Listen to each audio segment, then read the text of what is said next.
Present by Lavkesh के video. बाही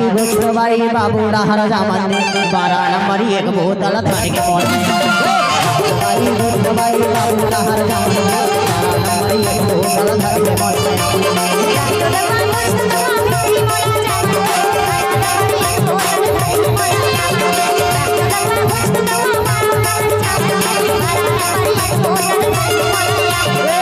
बाही बाबू हर जामन बाही बाबू हर जामन 12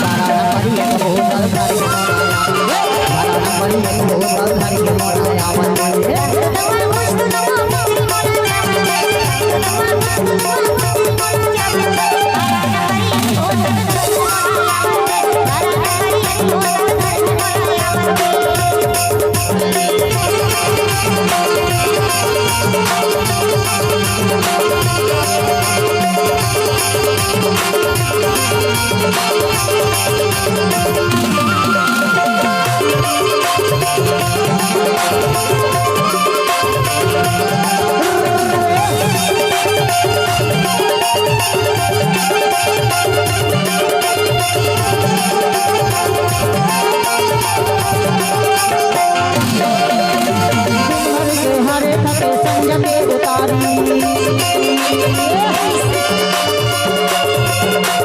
दिन भर के हरे तक संझते उतारी यह देखी साड़ी घंटा यह देखी साड़ी घंटा आदत है भारी हाय राम बाई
बाई बाबू हर जामन 12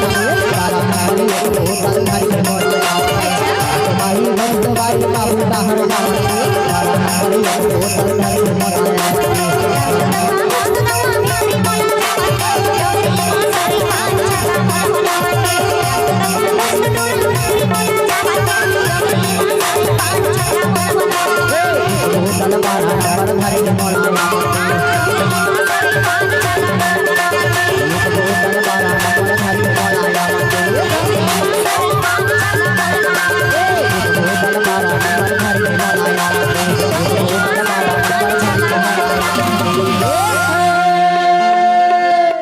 डीजे लवकेश आपका हार्दिक स्वागत करता है।